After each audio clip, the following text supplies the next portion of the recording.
despite the fact that unemployment, the deficit, and gas prices are all down, Obamacare is working, and we're raining fire on 7 countries full of America haters. Gosh, what do white people want? Well, before I answer that question, full disclosure, I'm a white person. No, it's true. I attend all the meetings and will even admit that sometimes if I'm feeling down, my girlfriend will buck me up by saying, "Bill, you are a strong, proud, beautiful white man."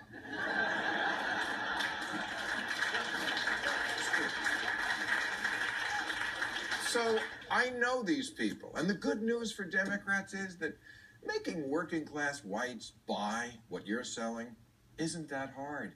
I mean, they drink Budweiser.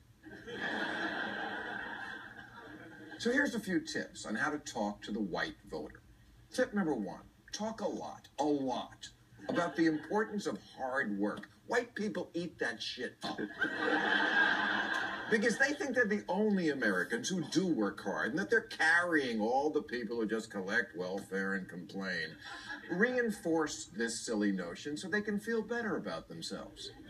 Then give a Bill Cosby-like speech where you tell black people to pull up their pants. And then if elected, you'll appoint a belt czar.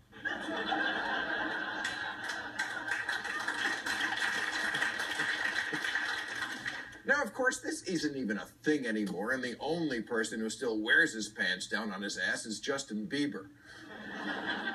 Doesn't matter. White people want to know that you think welfare is un-American and denotes a character flaw, except, of course, for the welfare they're collecting.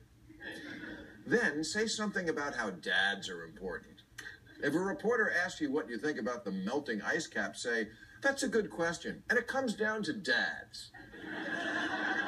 Because they're the ones who have to tell kids that they can't all grow up to be rappers and ballers.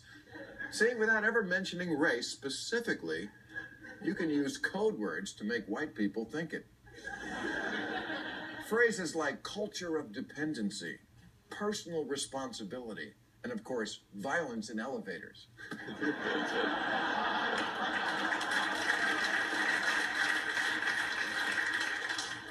Tip number 2, 2 words, small businesses. You're not just for them. You don't just support them. You love them. You wish you could fuck small businesses. There are 2 thoughts that never leave white people's minds. When's lunch? And someday, I'm going to tell that dick for brains boss of mine to shove it, and then I'll start my own small business. Do not screw with the imaginary small business in Whitey's head. Oh yeah, we're making progress. And finally, tip number 3, when dealing with foreign policy, talk more like John Wayne. Don't say you're seriously concerned by Vladimir Putin. Say he's a third-rate thug with lifeless doll eyes. And if he wants a war with America, then make my day, bitch.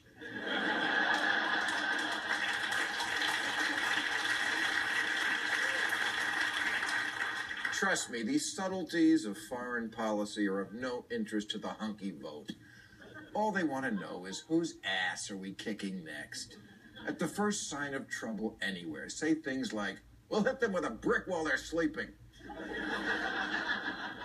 Remember, we're not just the world's policemen. We're the world's Ferguson, Missouri policemen.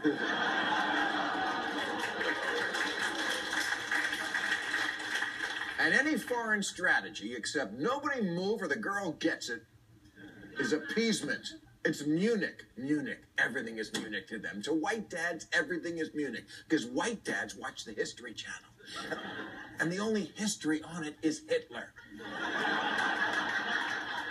Hitler, who at a place called Munich, made a chump of a guy named Neville Chamberlain.